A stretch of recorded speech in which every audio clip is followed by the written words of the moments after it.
Boa tarde a todas as pessoas que estão aqui presentes, que nos acompanham pelo YouTube, seja ao vivo, seja depois, quando a conferência vai ficar disponível, né, para consultas futuras.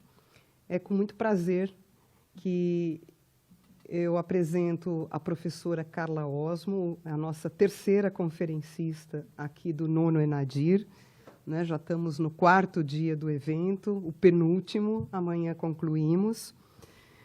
E a professora Carla Osmo, que trabalha na Universidade Federal de São Paulo, a Unifesp, no Departamento de Direito, na área de Direitos Humanos, há muito tempo vem também atuando no CAAF, Centro de Antropologia e Arqueologia Forense, da própria Unifesp, né? Um centro que é referência nacional nesta área da arqueologia, da antropologia forense, e muito voltado para questões de direitos humanos, que é como a arqueologia e a antropologia forense, eu acho que mais se reconhecem no país, né, Carla?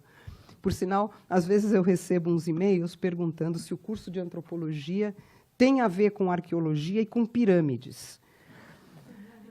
Aí, claro, né, eu respondo, gente, pirâmides não existem no Brasil, mas arqueologia existe no Brasil, né?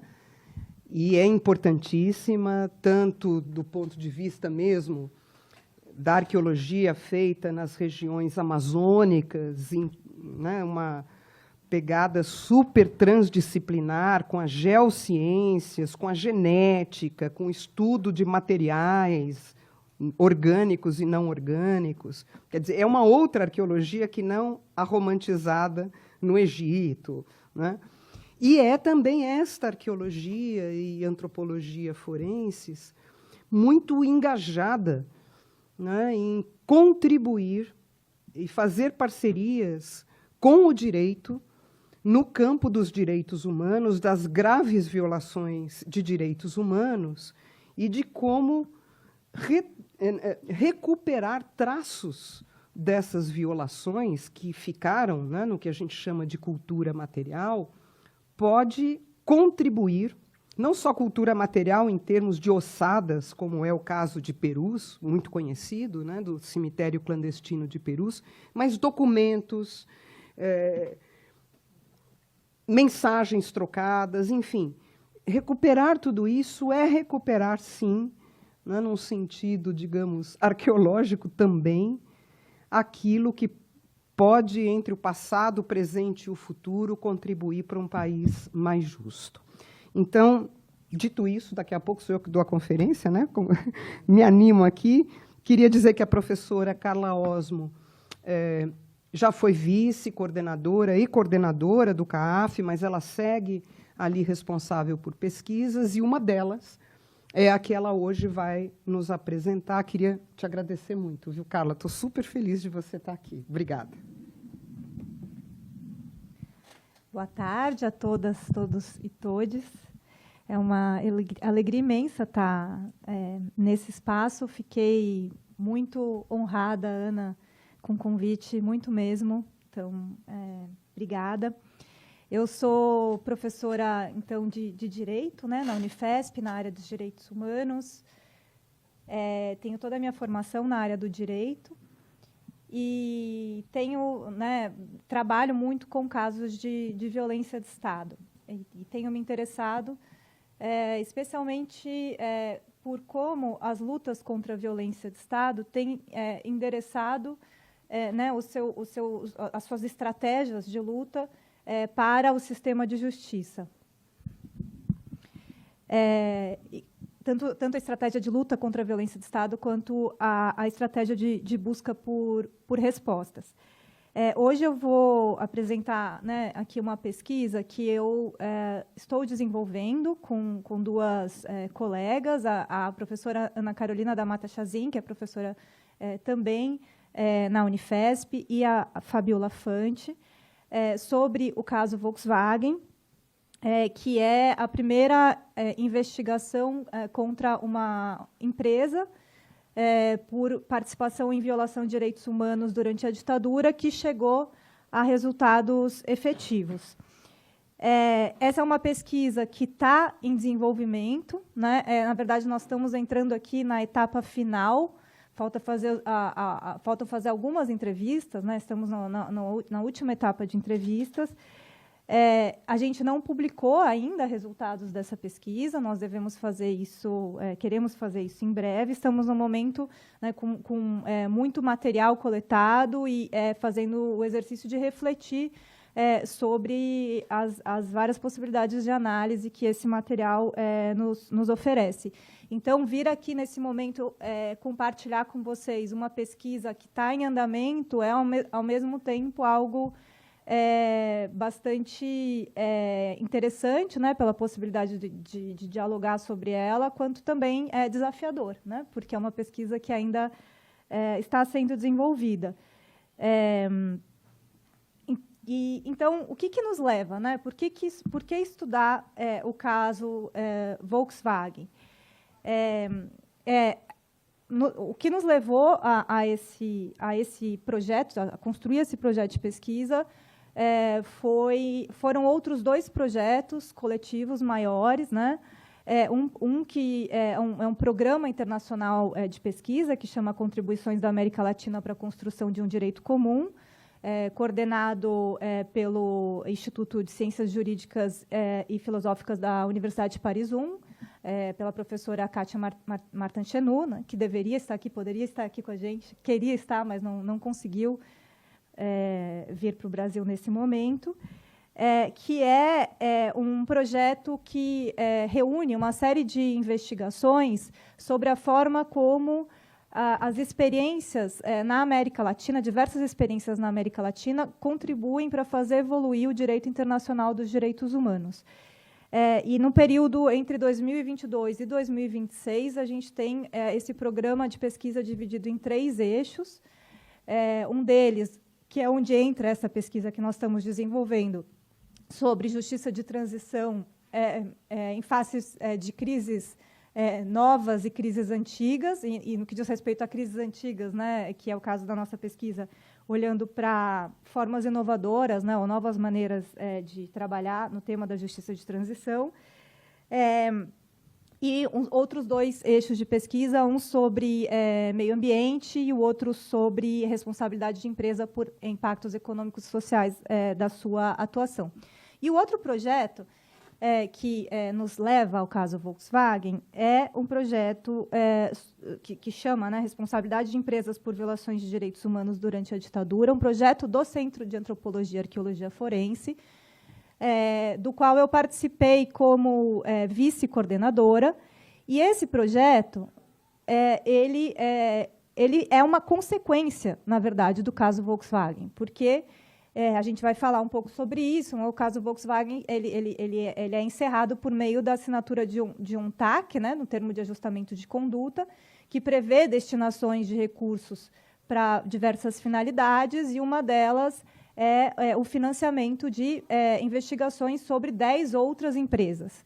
E esse recurso foi destinado ao CAAF, né, do qual eu faço parte, e para que o CAAF coordenasse esse conjunto de pesquisas, que foi feito, na verdade, por meio do lançamento de um edital, no qual equipes de pesquisa de todo o país, das várias regiões do Brasil, concorreram por meio de projetos de pesquisa para investigar essas 10 outras empresas. 9 delas já haviam sido indicadas pelo próprio Ministério Público, porque a ideia dessas pesquisas era mais do que, né, o interesse acadêmico que existe também, era a reunir evidências que pudessem ser usadas pelo próprio Ministério Público para conduzir inquéritos em face dessas diferentes empresas.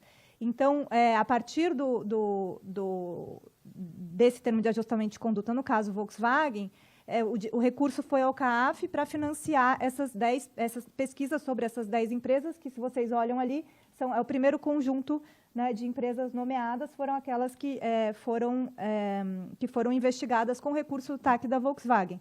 Também com esse recurso foram feitas 4 pesquisas sobre temas transversais, E, no bojo dessa pesquisa, por meio de transferência de recursos de um outro TAC, foi feita da mesma maneira, por meio de edital de seleção de projetos de pesquisa, foram investigadas essas 3 outras empresas que os nomes estão embaixo.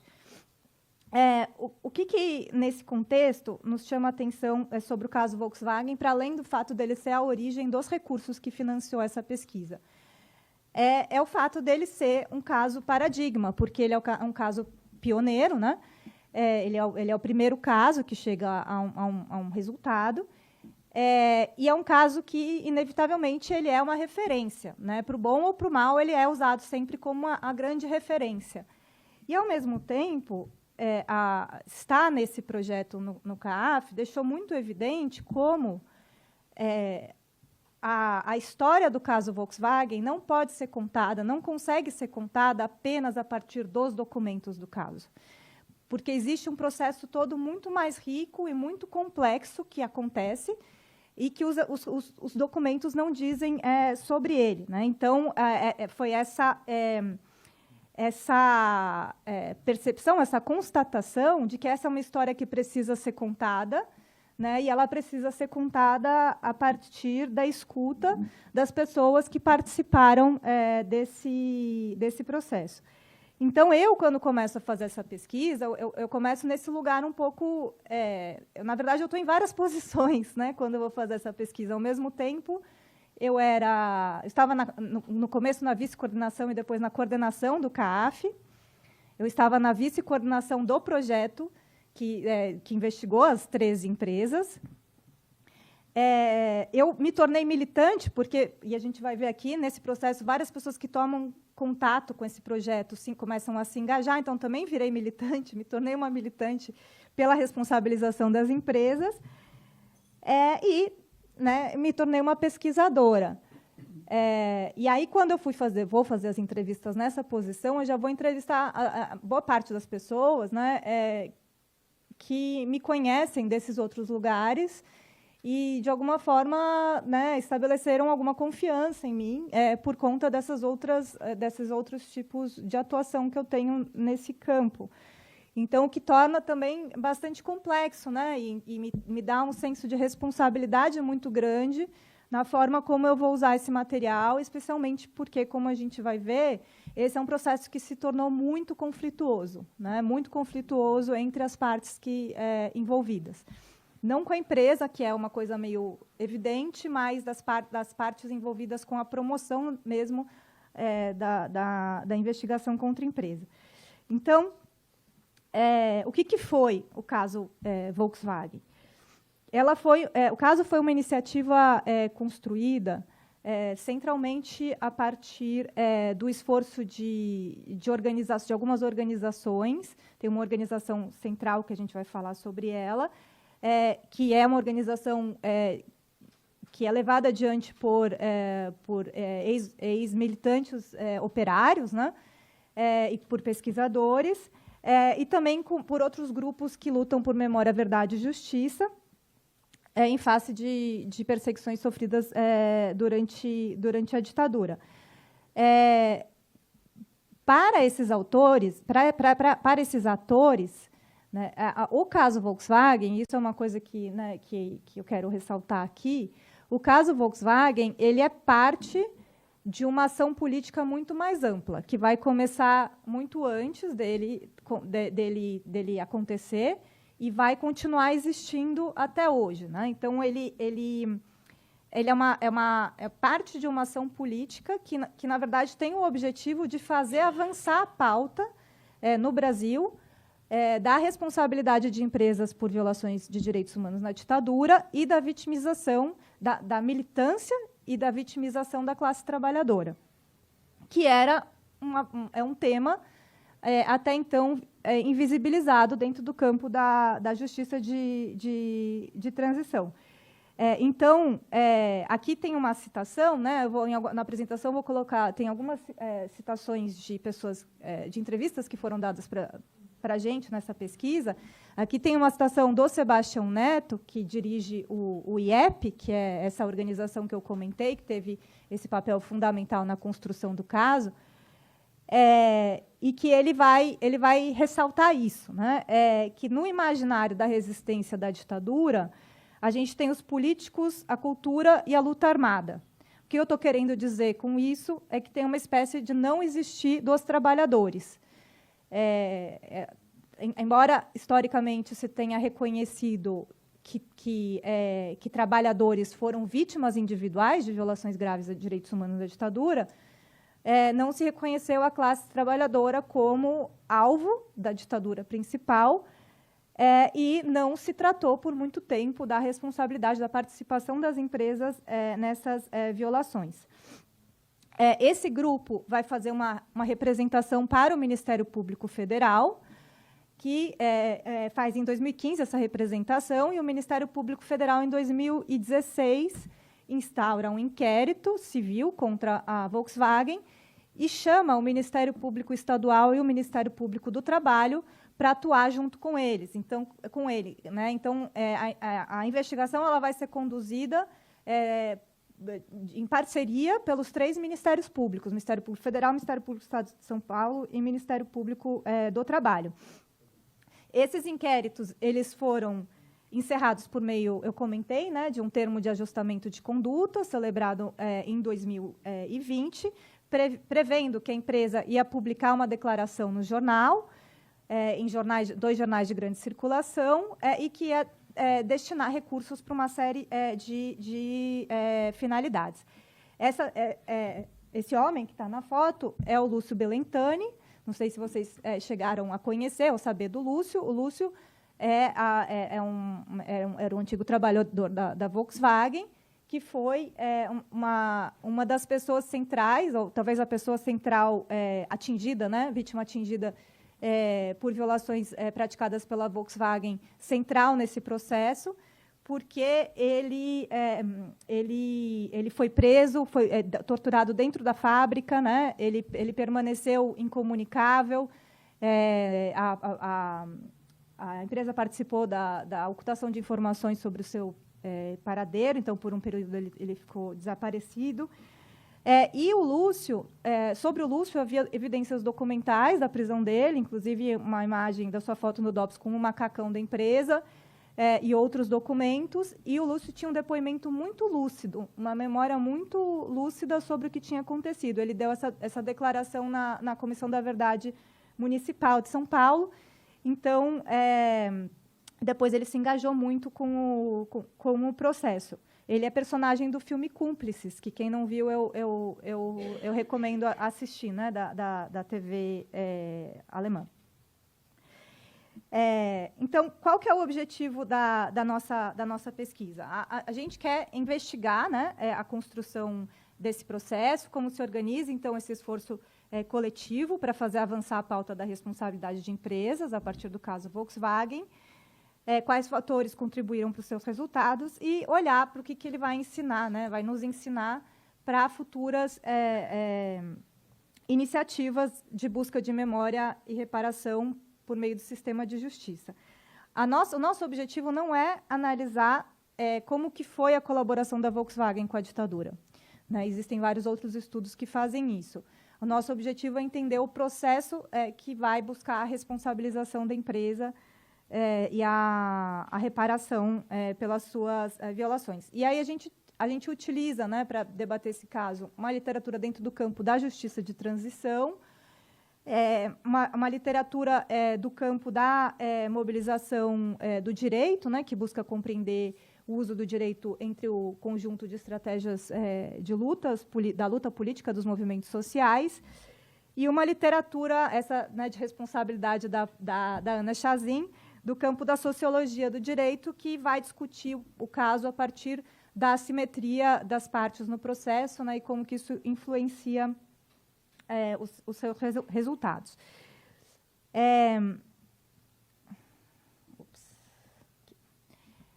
Então, qual que é a nossa metodologia? A gente analisou todos os artigos, né, que nós pudemos encontrar a respeito do caso Volkswagen. Já foram produzidas pesquisas específicas sobre esse caso, mas não com a abordagem nem o método que a gente usa.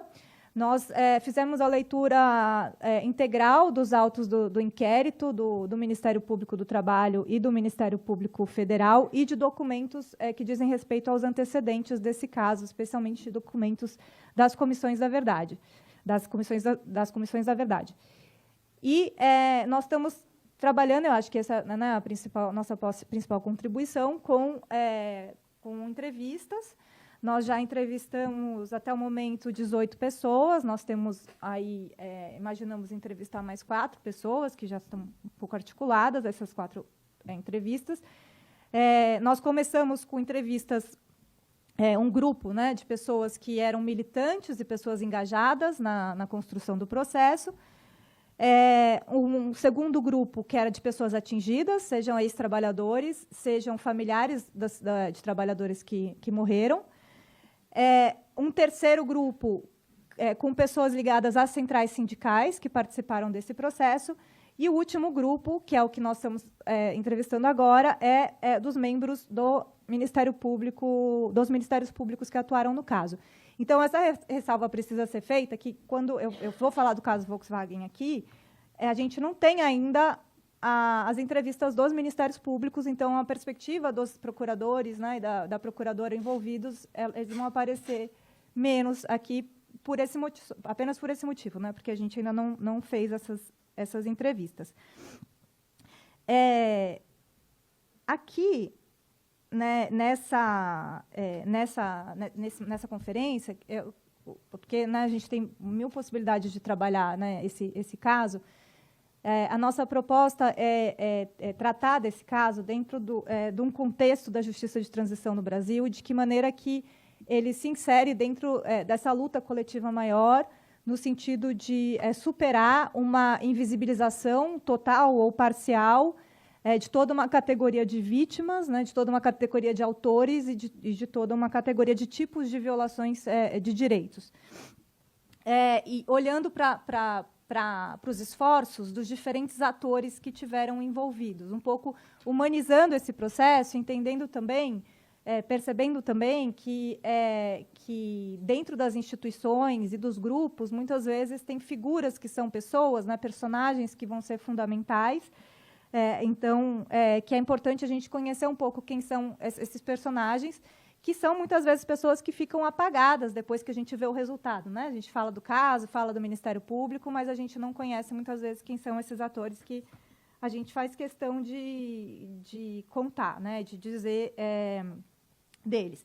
E, a partir disso, falar um pouco, né, sobre quais foram alguns desafios enfrentados, né, de que maneira que a investigação avança, e o acordo, quais são os termos do acordo e por que há conflitos em torno do resultado, né? E boa parte de pessoas que tiveram à frente da construção do caso ficaram insatisfeitas, né, com o resultado a que ele chegou. Então, para contextualizar, é importante a gente notar, né, que dentro eu comentei isso no começo, que dentro do campo da justiça de transição, que é um campo de estudo e prática que se desenvolve para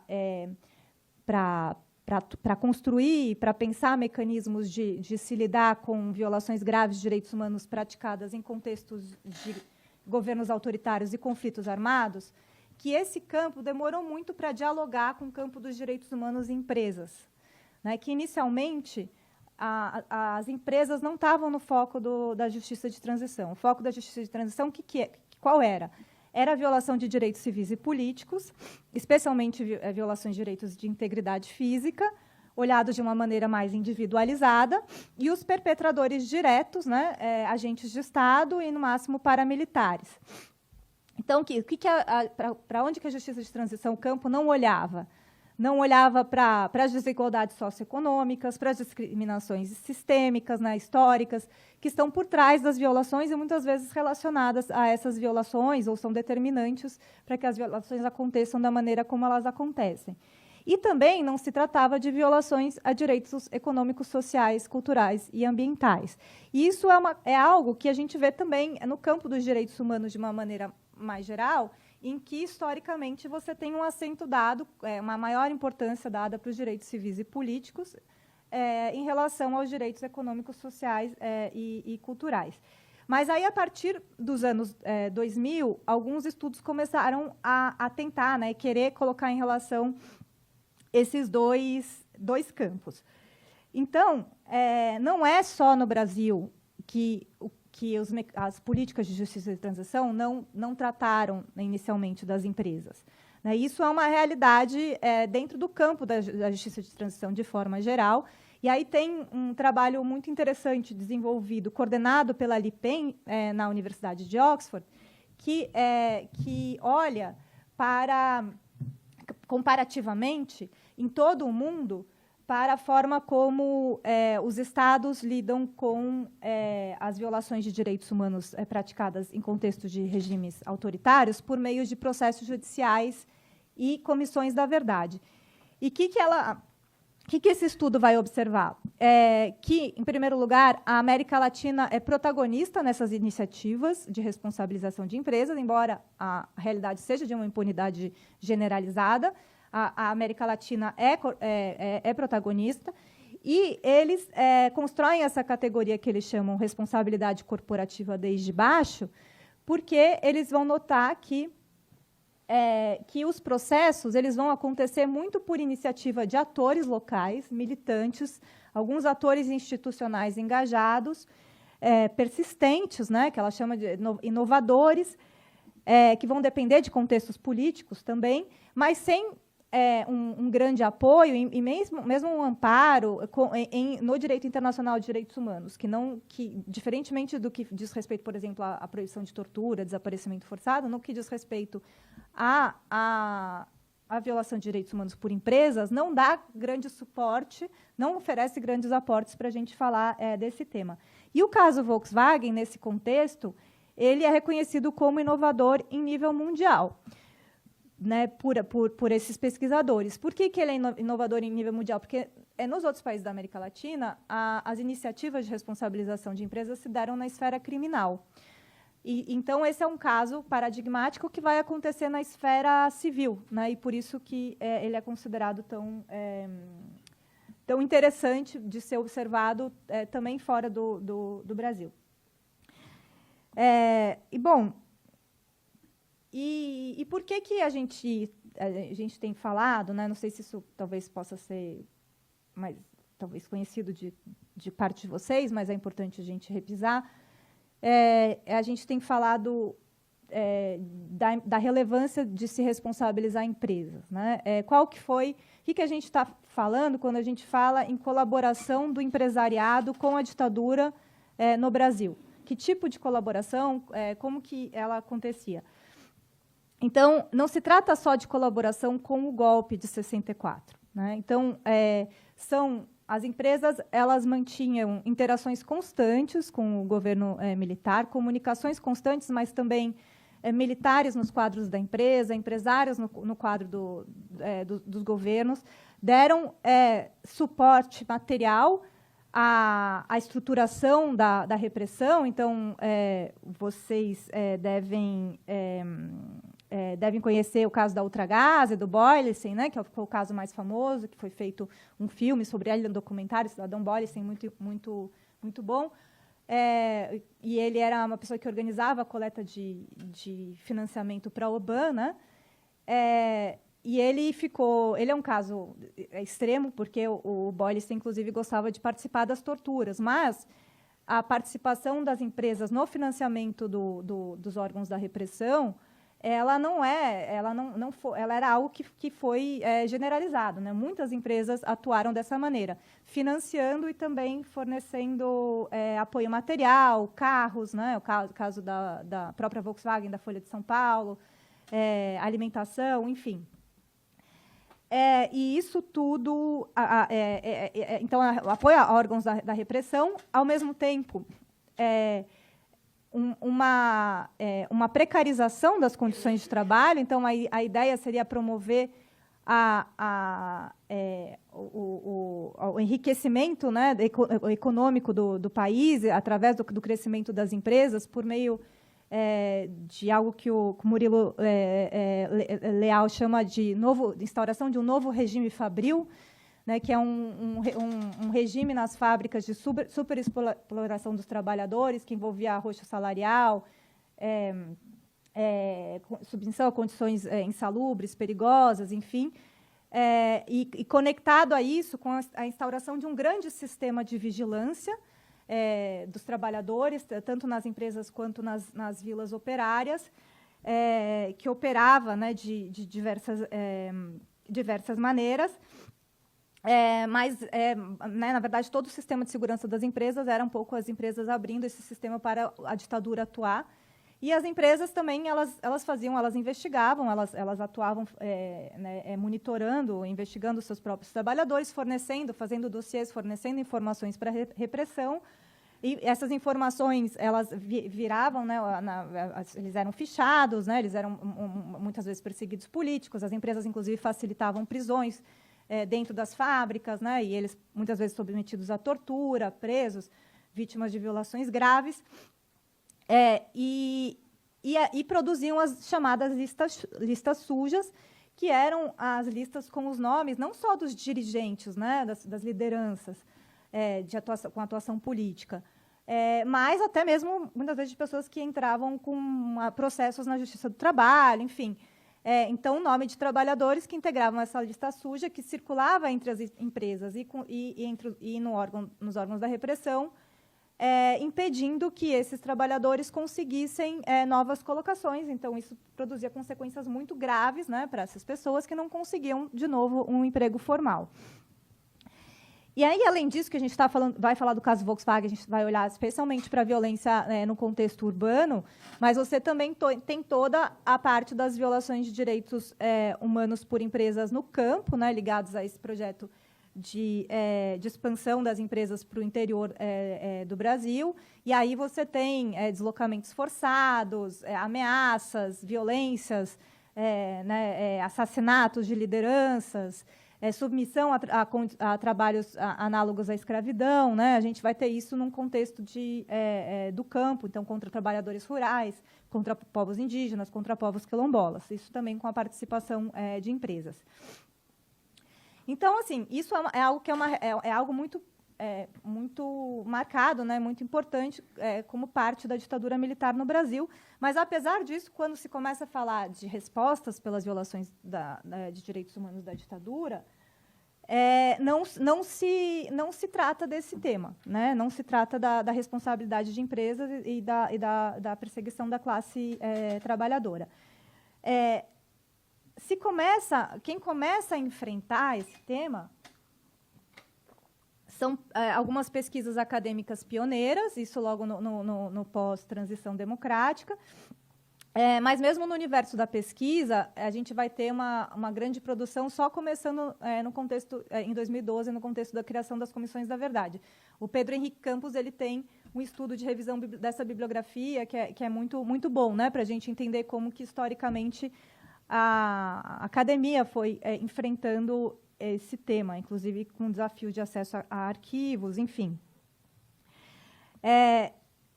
E aí, né, quando são criadas as comissões de reparação, que são as primeiras formas como o Estado brasileiro atua, né, no campo da justiça de transição, a comissão de anistia, que é a segunda comissão de reparação que vai ser criada, ela vai começar a tocar nesse tema. Como que ela vai começar a tocar? Né? A comissão de anistia ela foi criada em 2001, né? E ela tinha uma competência mais ampla de receber casos de perseguição, de vários tipos de perseguição política, inclusive quando a pessoa tinha ficado impedida de trabalhar. E, por isso, né, alguns trabalhadores, ou muitos trabalhadores, começam a buscar, né, informações em documentos em arquivos, para conseguir demonstrar as suas perseguições. Então, os primeiros arquivos sobre isso, os primeiros documentos sobre isso começam a ser resgatados. Mas, ainda assim, não se tratava de tratar do tema, porque isso eram casos individuais, e eram instruídos pelos próprios trabalhadores que buscavam, né, ex-trabalhadores que buscavam o reconhecimento e a reparação. E aí a Comissão de Anistia vai começar a tatear nisso quando ela faz um projeto, ela começa a entender a reparação num sentido mais amplo, num sentido coletivo, e faz outras iniciativas. Então, começa a promover caravanas de anistia, que são julgamentos públicos, e aí tinha alguns julgamentos públicos que envolviam perseguição contra operários. A Comissão de Anistia também publica um volume da revista da Anistia só dedicado a esse tema, traduzindo autores de referência, né, o volume 10. E ela, por meio do projeto Marcas da Memória, ela vai financiar o Marcas da Memória, ela lança um edital que vai oferecer um financiamento para essa pesquisa que chama Investigação Operária. A pesquisa Investigação Operária, ela foi conduzida pelo IEP, eu comentei do IEP há pouco, né, que é o Intercâmbio Informações, Estudos e Pesquisas.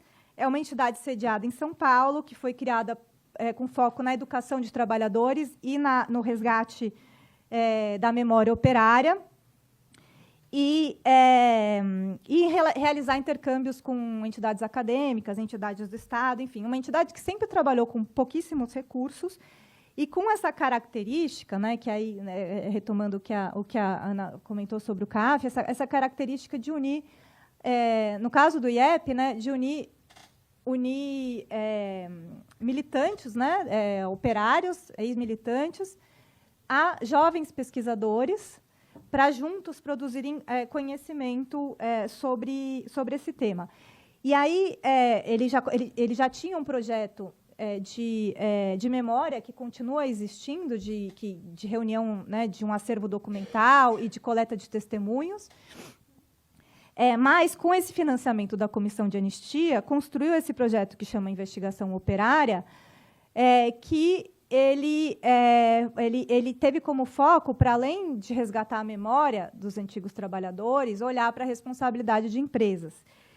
E o IEP já vinha trabalhando com coleta de narrativas, né, de pessoas perseguidas, e começa, com esse recurso, a organizar uma série de oficinas de memória em várias localidades, reunindo dezenas de pessoas e estimulando testemunhos. E, ao mesmo tempo, os seus pesquisadores, os jovens pesquisadores ligados ao IEP, pegavam os nomes das pessoas que diziam que tinham sido perseguidas e iam no acervo do DOPS e puxavam, né, o que vinha a partir do nome dessas pessoas. E, com isso, conseguiam, né, trazer demonstrações documentais, documentos que vão corroborar as narrativas dessas pessoas de que existiam listas sujas, de que era por isso que elas nunca mais arrumaram emprego, né, e de que elas eram perseguidas. Então, isso teve um valor muito grande, porque isso foi publicado em livro, mas houve, além disso, um acúmulo, né, de um conhecimento, bem nesse momento de início das Comissões da Verdade, que seria aquilo que impulsionaria a entrada desse tema dentro das Comissões da Verdade. Então, aqui, eu não vou ler, né, por conta do tempo, mas tem citações de duas pessoas que participaram dessa pesquisa, né, o Murilo Leal, que é colega nosso na Unifesp, que vai contar de como que a partir dessas oficinas de memória, ele teve noção de que ele descobriu, né, ele se inteirou de que as formas de repressão da ditadura elas eram muito mais amplas e diversas do que aquelas que estão no nosso imaginário. Né? E também uma citação na entrevista da Milena Fontes, que vai destacar esse papel, né, dessa importância tanto dos trabalhadores que foram dar seu testemunho, mas desse trabalho também de pesquisa em arquivo, para que isso tudo pudesse acontecer, né, que foi realizado por esses pesquisadores muito jovens, mal remunerados, que ficavam no DOPS o dia inteiro, puxando arquivos, puxando documentos para tentar compreender, né, a dimensão dessa violência. E aí, quando acontece, um pouco, na verdade, a investigação operária coincide com o primeiro ano das Comissões da Verdade, né? A Comissão Nacional da Verdade, vocês sabem, deslanchou um processo de criação de várias comissões da verdade estaduais, municipais, sindicais, enfim, nas universidades. Mas a gente vai olhar aqui especialmente para a Comissão Nacional da Verdade, para a Comissão do Estado de São Paulo, porque elas são comissões que abordaram esse tema. Mas abordaram esse tema de uma maneira assim, isso não estava no mandato da comissão, isso não estava previsto, né, inicialmente, para que elas fossem fazer isso. E nem estava na intenção, inicialmente, dos membros da comissão de fazer isso. Então, aqui eu coloco uma entrevista com o Adriano Diogo, que ele traz essa imagem dos trabalhadores abrindo espaço com as próprias mãos para serem reconhecidos como vítimas da violência de Estado no mesmo nível. Porque o que aconteceu foi que o IEP ele articulou, na verdade, fez um grande trabalho de articulação das 10 centrais sindicais, e com esse peso político, né, das centrais sindicais em torno de uma pauta, e, ao mesmo tempo, com tudo que eles já tinham produzido de conhecimento a respeito desse tema, ele foi pressionar a Comissão Nacional da Verdade e a Comissão da Verdade do Estado de São Paulo para que esse tema entrasse. Na Comissão Nacional da Verdade, quem levou adiante essa pauta, né, quem introduziu esse tema, e, na verdade, foi quem carregou esse tema até o fim, foi a Rosa Cardoso, né, que era membro da comissão, e se via muito, isso ela nos diz em entrevista, como, entre os comissionados, aquela que tinha o papel de levar a voz das vítimas, porque a Comissão Nacional da Verdade não tinha vítimas, não, ou pessoas militantes na sua composição, militantes contra a ditadura, e a Rosa tinha essa percepção de que ela estava lá para levar a voz das vítimas, a Rosa Cardoso, e ela, então, acolhe essa demanda do IEP e cria o grupo de trabalho 13, que, na verdade, quem secretariava era o IEP, né? E ela dava todo o apoio, e eles fizeram reuniões em todo o país, porque aí a ideia, como é a Comissão Nacional da Verdade, sair de São Paulo também para entender como isso acontecia em vários outros países. Isso resultou em um dos textos do volume 2 do relatório, que é esse Violações de Direitos Humanos dos Trabalhadores. Tem um outro texto sobre empresas que foi feito por um grupo de pesquisadores do Rio de Janeiro. E isso também resultou em um trecho do relatório da Comissão da Verdade do Estado de São Paulo. A gente pode conversar, se vocês tiverem interesse depois, sobre o significado de estar no volume 2 do relatório, que não é a mesma coisa de estar no volume 1 do relatório, porque o volume 1 do relatório é firmado por todos os membros da comissão. E o volume 2 do relatório é composto por textos feitos por equipes externas à Comissão da Verdade, só que só um dos comissionados que chancela. Então, esses casos sobre empresariado, quem chancela, quem assina é a Rosa Cardoso, e não é toda a comissão. E, assim, isso é algo que, de alguma maneira, enfraquece politicamente os textos que estão nesse volume 2, mas, ao mesmo tempo, foi a única saída para que esses textos, de fato, saíssem como parte do relatório. Mas, se vocês quiserem saber mais sobre isso, a gente pode conversar em seguida. Fato que, quando terminam as comissões da verdade, esse mesmo grupo que atuava, né, nessas investigações,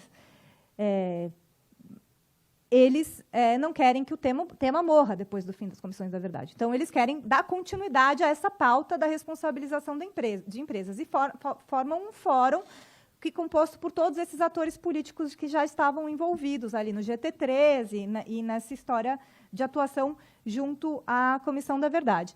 E junto com juristas, e aí teve um papel também importante a Vitória Basualdo, que é uma historiadora argentina, que veio uma série de vezes no Brasil para conversar com esse grupo e contar da experiência da Argentina, que se tomou a decisão de se inscrever, de construir a representação contra a Volkswagen. Aqui eu coloco uma citação da entrevista com a Vitória Basualdo, porque ela fala de como foi impressionante para ela descer do avião e ir encontrar esse grupo que tinha um monte de pesquisador, um monte de militante, tinha a Rosa Cardoso, tinha o Adriano Diogo, que são pessoas que né, o Adriano Diogo presidiu a Comissão da Verdade do Estado de São Paulo, a Rosa Cardoso foi membro da Comissão da Verdade, mas eles continuaram dentro desse coletivo depois da finalização continuaram muito atuantes, né, nesse coletivo depois da finalização do relatório da finalização do trabalho das Comissões da Verdade. Então, como foi impressionante para ela, a Vitória disse, ver esse grupo que queria saber muito da experiência argentina e, estrategicamente, escolheu o caso Volkswagen. Não porque a Volkswagen tenha sido muito pior do que as outras empresas, mas porque a Volkswagen era aquela em relação à qual se tinha mais provas naquele momento, né? E, especialmente, assim, contou muito a existência do depoimento do Lúcio Belentani. Então, aqui, novamente, assim, tem uma foto do Lúcio, que eu comentei antes, né? E uma foto do Henri Plage. Esses dois são as vítimas que tiveram que sofreram violações mais graves e que foram ao processo contribuir para que ele fosse levado adiante. Os dois sofreram violações gravíssimas, né? Foram presos, torturados, ficaram desaparecidos com a participação das empresas, tiveram vidas profundamente marcadas com isso, né, sequelas, danos à saúde física e mental, empobrecimento, né, no caso do Henri Plage, isso é muito forte, né, as pessoas falam que ele tinha uma carreira muito promissora, ele era um trabalhador qualificado e teve que ficar, sei lá, vendendo morango na rua, assim, ele teve um prejuízo muito grande para a sua carreira, enfim, e teve um grande empobrecimento. E os dois, eles estavam recolhidos da vida pública, eles estavam sem uma atuação política.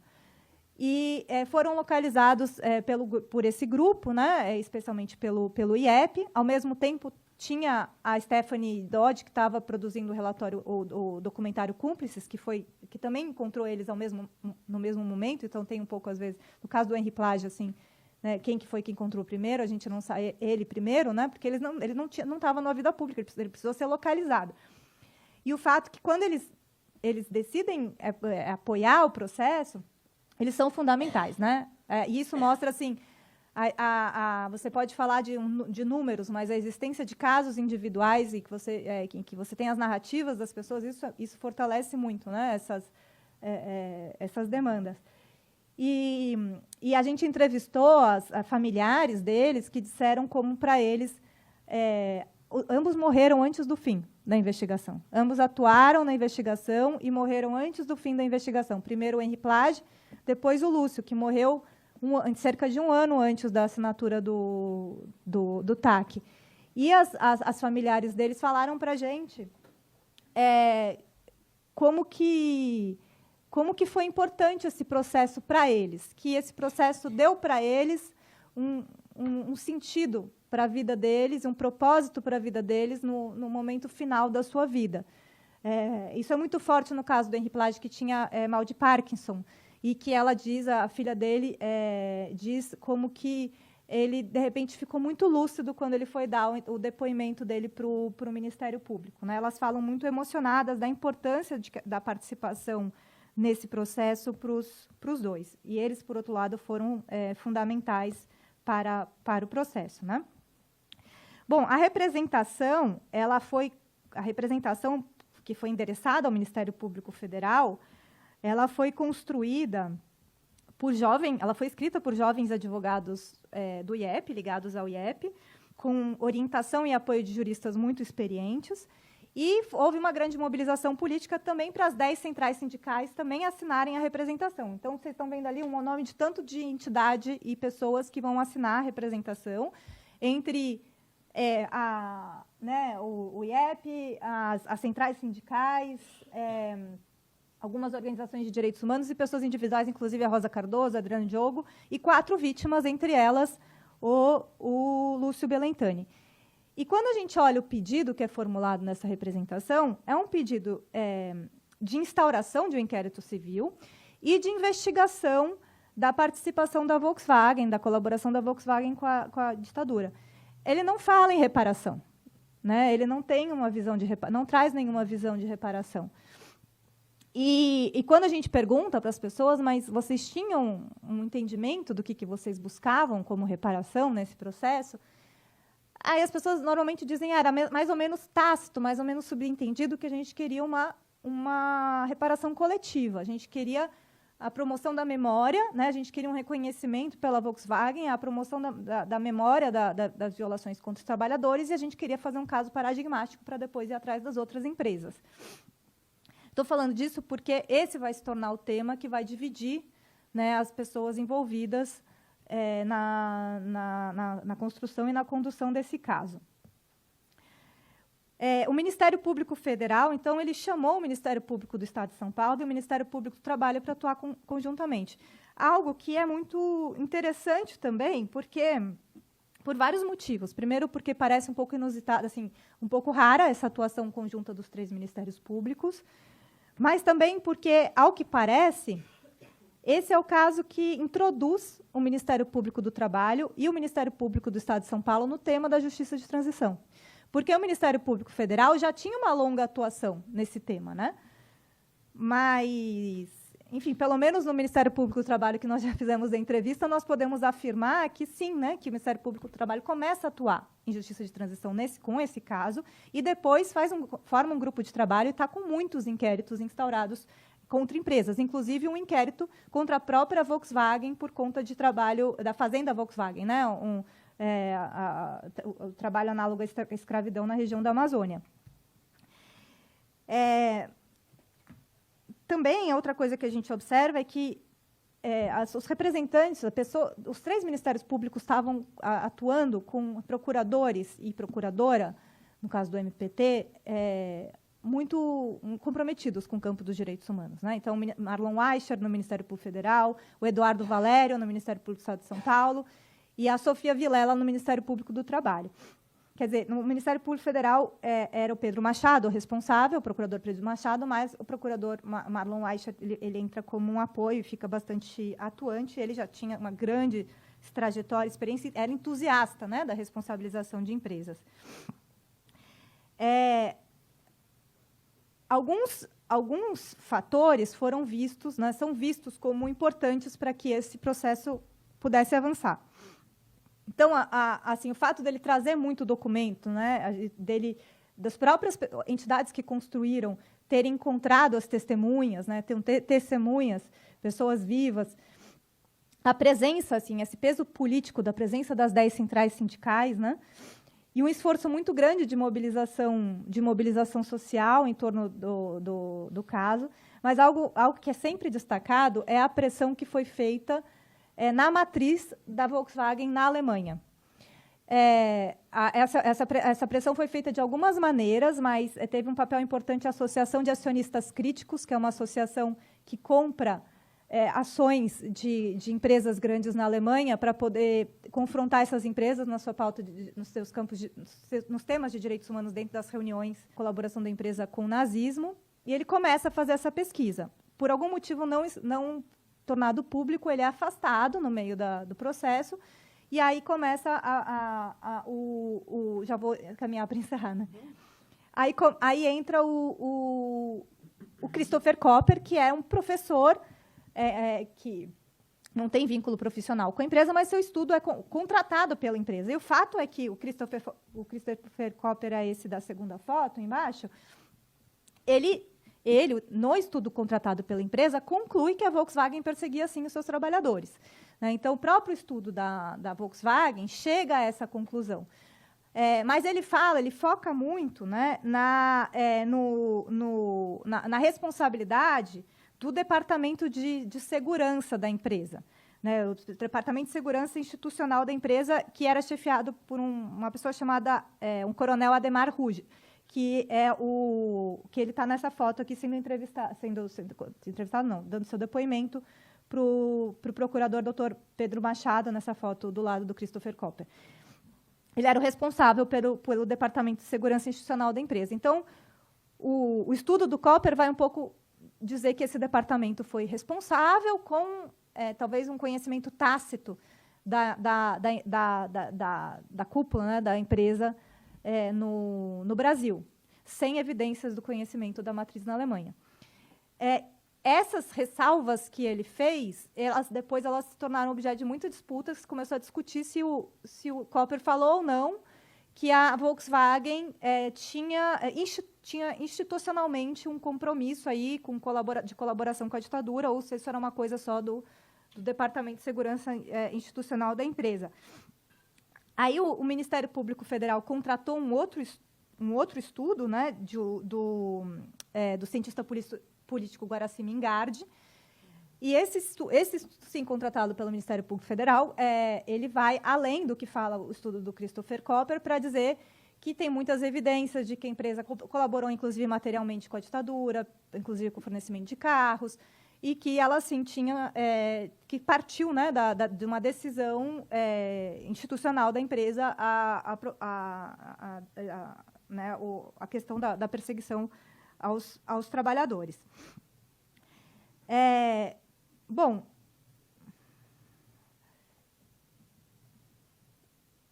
em um determinado momento da investigação, se começa a discutir um acordo, né? Na verdade, tem notícia, tem relatos de que, desde o começo, a empresa procurava trabalhadores individuais para tentar oferecer indenizações individuais para tentar extinguir o processo de investigação por meio do pagamento de indenizações individuais. Como eu comentei, não tinha um amadurecimento no início sobre qual que era a reparação buscada. Mas o fato é que, em um determinado momento do inquérito, eles se autodenominam muitas vezes vitimados, né? Os trabalhadores que sofreram perseguição, eles decidem que eles querem, sim, receber indenização individual, né? E eles começam a defender isso no inquérito.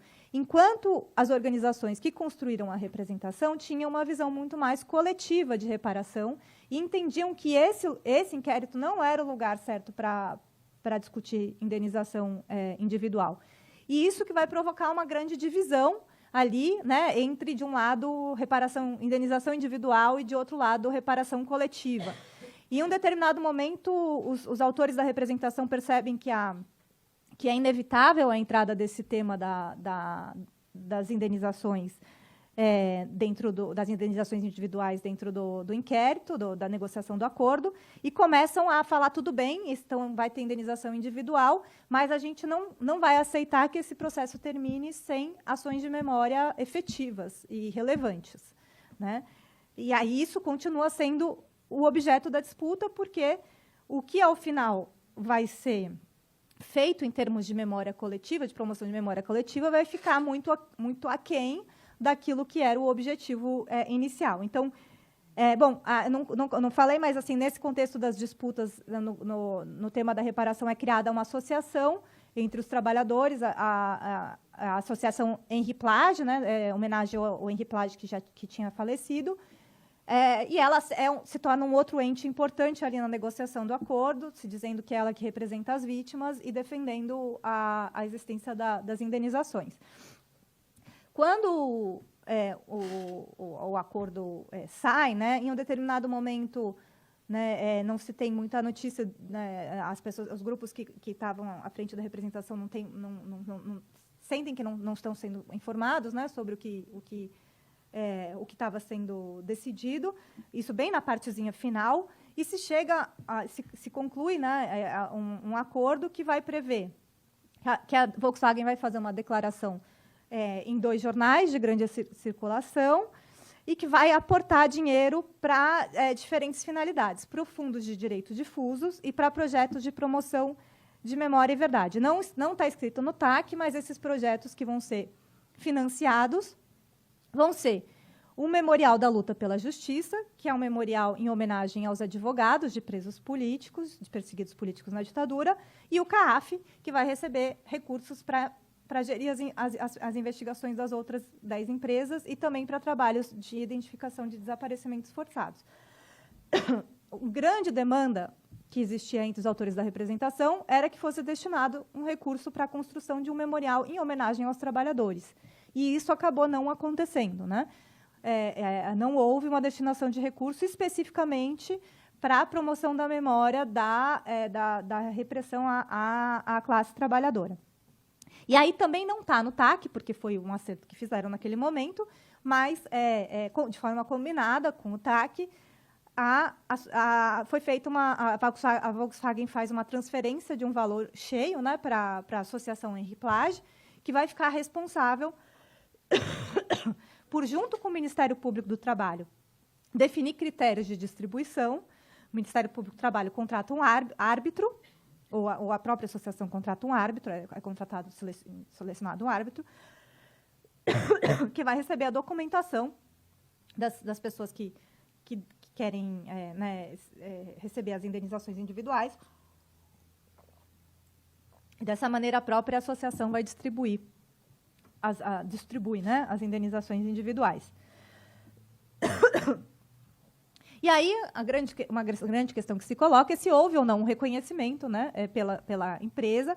Essa é uma imagem dos jornais e da nota, né, que a empresa publicou. Inclusive, é uma questão, né, que precisa ser revista no campo de direitos humanos, porque publicar nota em jornal impresso ninguém vê, né, mas além de ser caríssimo, né, e ser de recursos que poderia ser usado em coisas melhores, então, essa é a cara da nota que saiu, que vocês não conseguem ler pela imagem.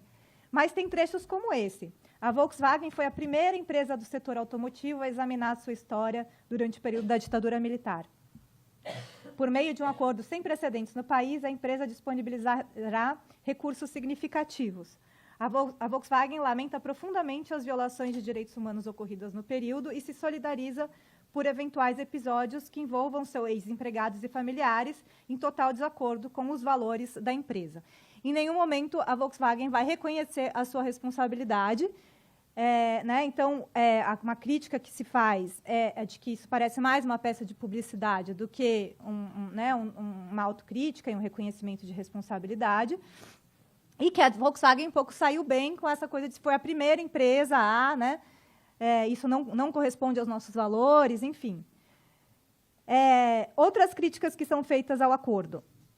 Além de não ter um reconhecimento expresso, todos os documentos que são assinados pela Volkswagen nunca falam em indenização, né? Eles falam em doação por liberalidade, né? Então, a transferência de recursos para a associação se deu por meio de um instrumento particular de doação, né? Então, isso também é uma coisa que pegou muito as pessoas. Falando, como é que a gente vai chamar isso de reparação se...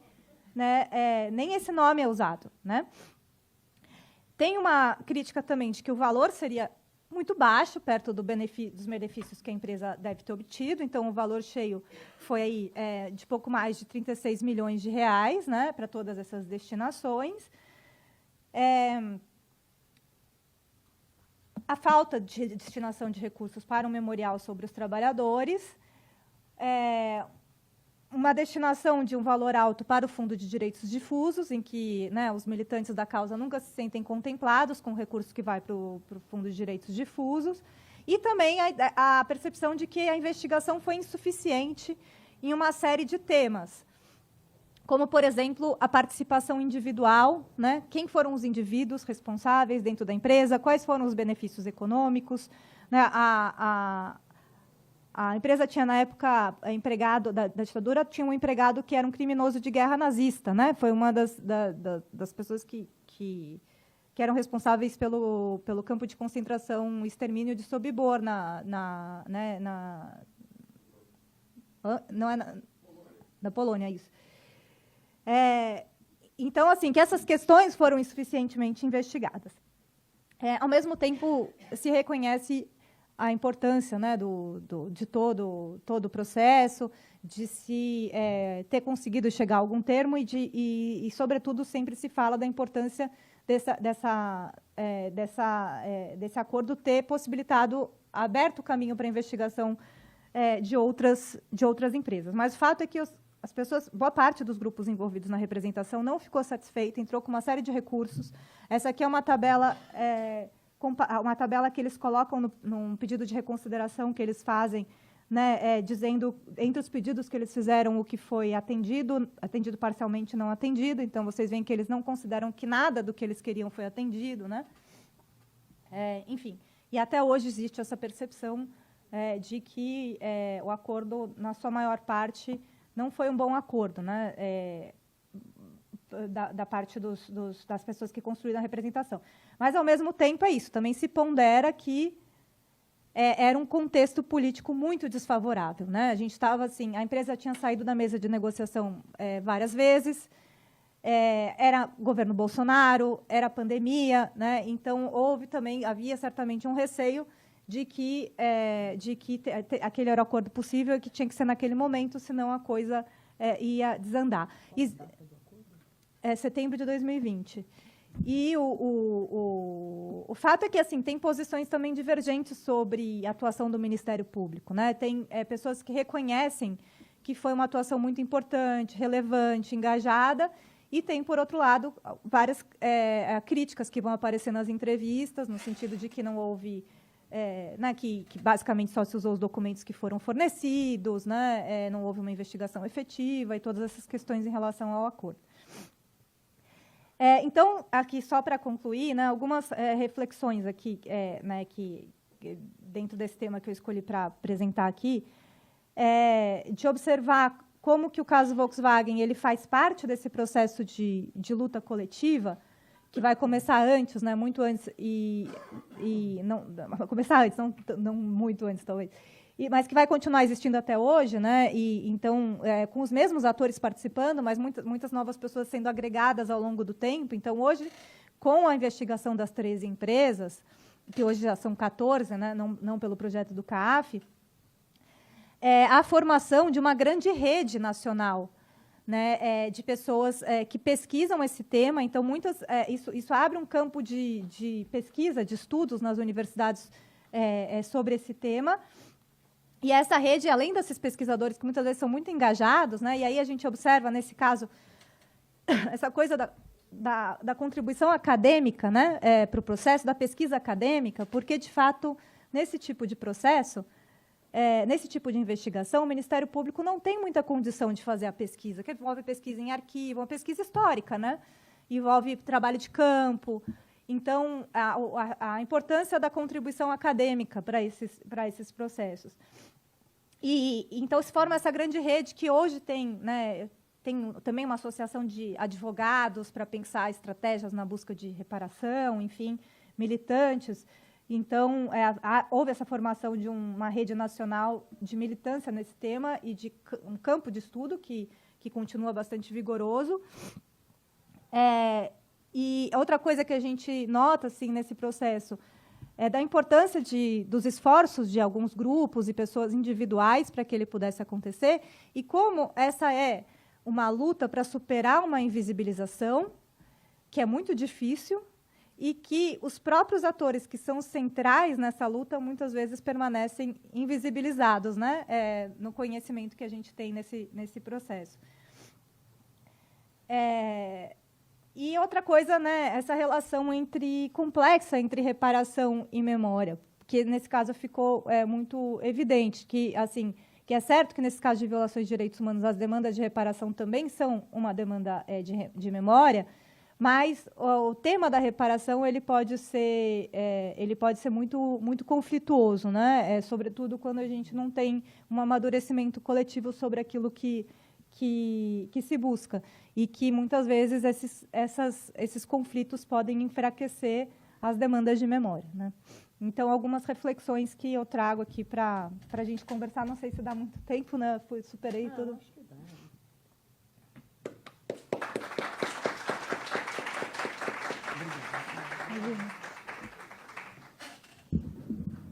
Apesar da gente estar um pouquinho já avançando para o intervalo, eu acho que é super importante que, se alguém tiver alguma questão objetiva, curta, direta, para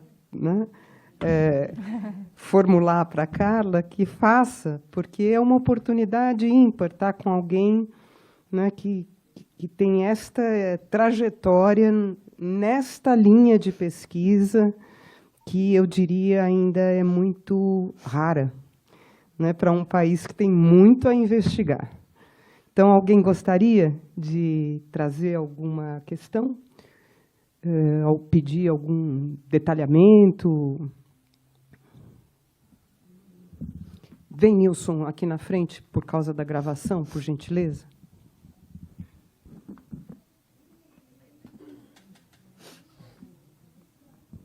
Boa tarde, professora.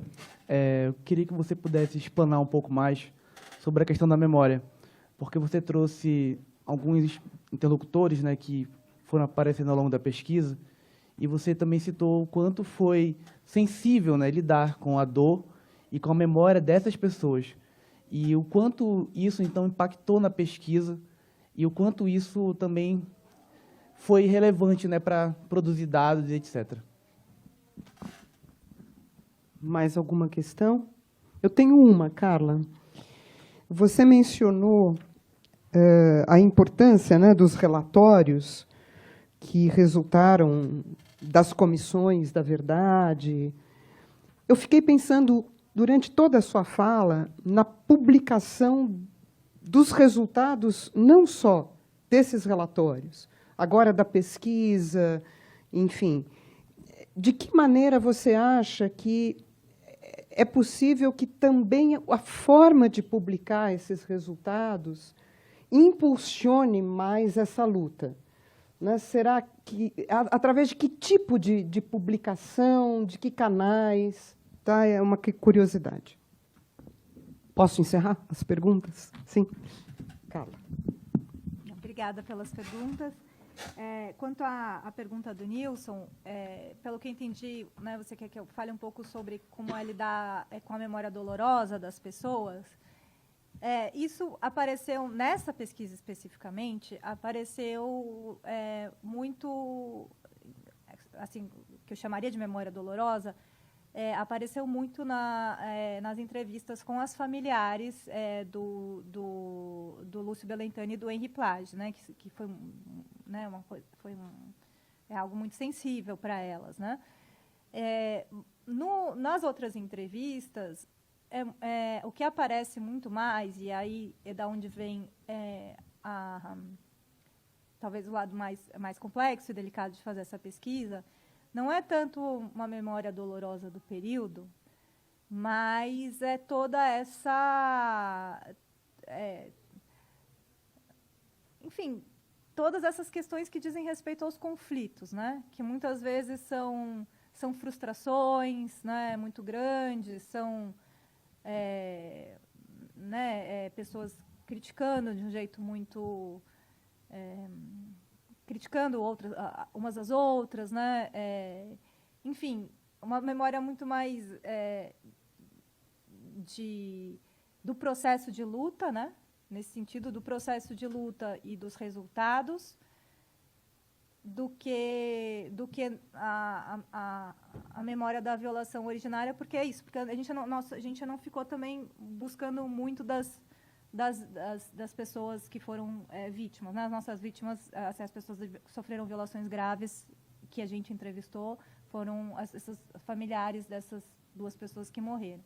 Mas isso não torna, né, nenhuma das duas situações menos complexa, né? Tanto lidar com esses casos né, de memórias dolorosas das familiares, quanto de lidar com essa memória que diz respeito a tudo que foi mobilizado em termos de investimento, de dedicação, de militância, de trabalho nessa luta e que levou a resultados que não foram satisfatórios do ponto de vista de algumas pessoas, ou as pessoas que foram criticadas pelas outras também, né? Isso não é uma posição que sentiam que estavam fazendo o que podiam, né? E ao mesmo tempo receberam as críticas. Enfim, esse é um campo o que sai dessa pesquisa que é mais difícil de lidar, é esse universo, assim. E quanto aos relatórios os relatórios das pesquisas sobre as 13 empresas, na verdade, assim, foi um financiamento que foi pouco, né? Foram 2 milhões para pesquisar 10 empresas e mais os 4 temas transversais. A Fernanda está aqui, foi responsável pela pesquisa sobre questões de gênero, um dos 4 temas transversais. Então, um recurso pequeno, um tempo curto de investigação, de pesquisa, e o foco, naquele momento, era produzir documentos para o Ministério Público. E aí, os resultados foi um relatório, um conjunto de documentos que foi entregue para o Ministério Público, E, a partir disso, ou foram instaurados, ou foram instruídos, e alguns inquéritos já existiam, ou foram instaurados novos inquéritos, de maneira que essas 13 pesquisas geraram 13 inquéritos, né, normalmente 13 no Ministério Público Federal e 13 no Ministério Público do Trabalho, que está bastante engajado, né, nessa temática agora, e que seguem em curso, né? E o nosso foco no CAF era um pouco garantir que isso se cumprisse, né? De que se conseguisse produzir a documentação importante para fortalecer as investigações. E depois ficou um pouco a cargo de cada equipe publicar esse material. O que nós do CAF fizemos? Nós organizamos um grande seminário, né, em junho de 2023, em que foram apresentados esses resultados, e também a publicação de informes públicos, que são conjuntos de textos curtos, que estão no site, em que as equipes descrevem, sintetizam os achados. Mas a grande parte do que foi levantado, que foi construído, não aparece ali, porque foi muito mais do que daquele documento. Aí cada equipe ficou um pouco por conta do que fazer, e aí tem umas que seguem bastante ativas, tem umas que seguem muito focadas também em apoiar o Ministério Público e construíram uma parceria importante com o procurador ou procuradora do caso. Tem outras, por exemplo, no caso da pesquisa da Folha de São Paulo, elas recém lançaram uma série documental, né? Então, esse investimento no audiovisual, uma série documental muito boa. A equipe da Cobrasma também fez um documentário curto, mas esse da Folha de São Paulo, acho que está, inclusive, no streaming para assistir, enfim. Então, é acessível, né, para qualquer pessoa que queira ver. E publicaram livros, né? Estão publicando livros. O da Folha de São Paulo também lançou livros, outros também têm livros, enfim. Mas ficou um pouco a cargo de cada equipe fazer esse trabalho de divulgação. Nada articulado, como um conjunto. Não está articulado. E também tinha essa situação que também é um pouco heterodoxa, que era o fato de que isso é um projeto de pesquisa ou isso é um trabalho de apoio ao Ministério Público, né? Estava um pouco entre essas duas coisas. E o nosso papel era um pouco cumprir, né, esse compromisso com o Ministério Público de entrega desse material, né? A gente recebeu o recurso na Unifesp né, a gente previa a divulgação, que as equipes tinham que divulgar, esse seminário final, os informes públicos, mas é isso. Né? Então, tem essa posição que vai continuar existindo, né, em relação aos inquéritos que tem uma investigação acontecendo e, ao mesmo tempo, tem trabalho de pesquisa sendo desenvolvida, né, por pesquisadores. Tem muitos temas, porque, evidentemente, 1 ano e meio foi muito pouco, né, então tem muitos temas para serem aprofundados, tem equipes que olharam mais para violações no campo e querem olhar para trabalhadores, ou o inverso. Né, tem toda uma luta agora no sentido de tentar buscar acessar os arquivos das empresas, porque todas as que não eram estatais, e boa parte das estatais também, não ofereceram, não deram acesso aos arquivos. Né? Então, tudo isso não foi feito com base em arquivos das empresas. Então, o esforço também é de conseguir acesso aos arquivos das empresas. Tem uma série de temas em debate nesse momento, mas é um grupo que segue ativo dialogando. Agora, nessa parte da divulgação acadêmica, não ficou com uma articulação central. Entendi. Tem uma articulação da ação política, que é o IEP, que continua fazendo desde sempre. Né? Sim, mas no caso da Unifesp, imagino que, até, né, por vocês estarem ali à frente de uma das pesquisas, imagino que resultaram iniciações, mestrados, doutorados ou não? Na verdade, a pesquisa sobre o caso Volkswagen não faz parte desse projeto. Ela é ensejada por esse projeto e a ideia é a gente tentar dar aportes que contribuam para que tenham bons resultados as investigações que estão em curso, mas não faz parte desse projeto inicial. Enfim, e o que aconteceu foi que, da parte da Unifesp, acabou o recurso, né? E depois se começou a discutir muito sobre novas destinações de recursos para a continuidade das pesquisas, e com o CAF se disponibilizando para continuar nesse papel de coordenação, mas tanto o Ministério Público Federal quanto o Ministério Público do Trabalho estão enfrentando desafios para usos dos valores provenientes de TACs, né? Então, tem uma série de regras novas, enfim, que dificultam que recursos provenientes de TAC sejam aplicados para pesquisas específicas.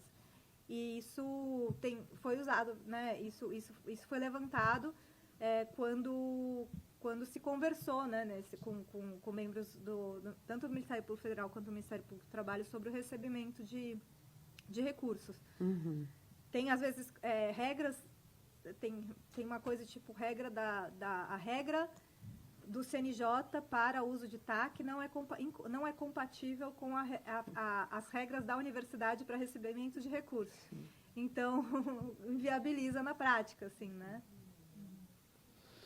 Bom, gente, infelizmente eu vou ter que encerrar, porque daria, né, para continuar aqui uma conversa muito longa, profícua, importante. Eu acho que fica, né, Carla, a sugestão para que esses materiais sejam buscados por quem tiver interesse pelo tema. O site do CAAF é uma fonte riquíssima de informações. Eu acho que vale, quem não o conhece, visitá-lo, tá? E, Carla, mais uma vez, super obrigada por ter aceitado o convite. Pena mesmo que a Kátia Martin-Chenu, que é uma grande companheira, não pôde estar aqui com a gente. Ela mora na França, não pôde vir. Mas, enfim, acho que vocês vão ter novas oportunidades de apresentar resultados e discutir. Espero que publiquem, né, todo esse trabalho. E parabéns mais uma vez.